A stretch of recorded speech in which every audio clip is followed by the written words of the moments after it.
Hong Kong's protesters were working on Wednesday to maintain a united front and take stock of the movement's gains and losses, after a core group of younger demonstrators drew condemnation from Beijing and the local government for storming the city's legislature. The Chinese government has urged the city's officials and the police to restore social order and bring to justice those responsible for Monday's destructive protest, when dozens of mostly young activists armed with metal bars and makeshift battering rams charged and briefly occupied Hong Kong's legislative office building. The city's leader, Carrie Lam, and the police have vowed to pursue those responsible for the damage.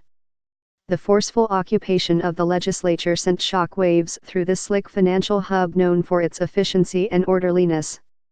The question now is whether the largely leaderless protest movement can maintain enough unity and public support to push its demands, or whether Monday's vandalism will irreparably splinter the movement or damage its credibility.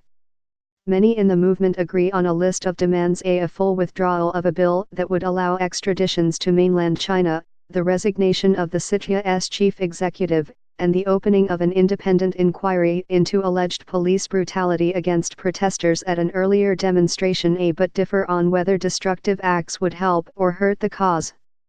The protests on Monday started out with a march that was intended to disrupt the Hong Kong government's celebration of the anniversary of the territory's return to China from Britain.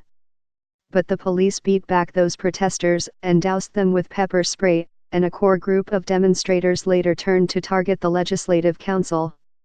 The police later said that during the confrontations, some protesters threw a toxic substance at officers that could cause itchiness and difficulty breathing, and that 13 officers sought medical treatment.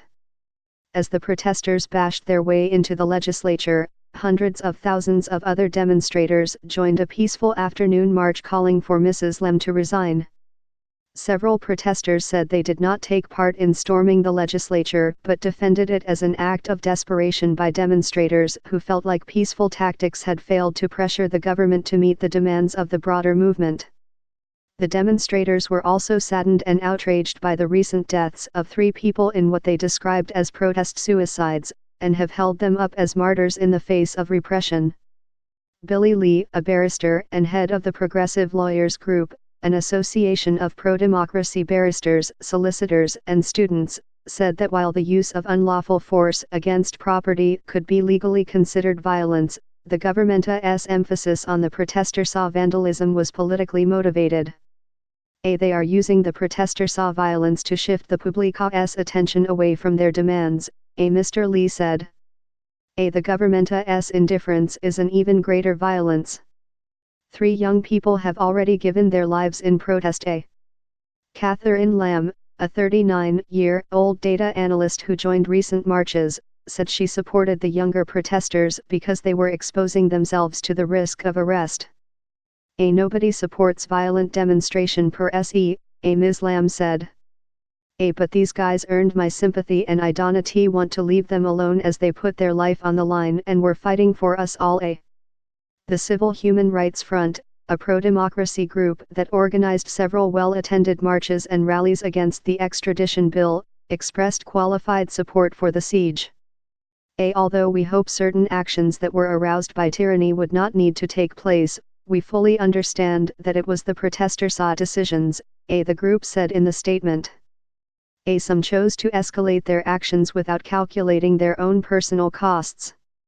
In fact, these protesters have taken a step that none of us were brave enough to take. But as the protesters debated their next steps on social media, some raised concerns that a destructive approach, in contrast with demonstrators who had earlier been hailed for cleaning up trash after huge rallies, would alienate the public. I think that this type of action will gradually drain the momentum built by 2 million protesters, because it clearly creates a riot-like impact, said Candice Lee, 38, a social worker who had participated in previous marches against the extradition bill with her children. She said she believed Monday's occupation would cause peaceful protesters who have always been supporting them to part ways with them in disappointment. The discussions within the protest movement are occurring as pressure against it was building from the city's pro-establishment camp and its patrons in Beijing. China's leadership on Monday accused the protesters of being a extreme radical SA who committed an illegal act that tramples on the rule of law and jeopardizes social order. The Global Times, a nationalist tabloid, said they had acted out of blind arrogance and rage. Among those who pushed back against the condemnation was Anson Chan, a democracy advocate who was Hong Kong's second highest official until her retirement in 2001. Violence does not solve anything, but I think the chief executive and the governing team should ask themselves what has led to this degree of violence, Mrs. Chan said. She said the root cause was pent-up outrage over years of not being heard by an establishment that is more concerned with pleasing its backers in Beijing than with the interests of the city's residents.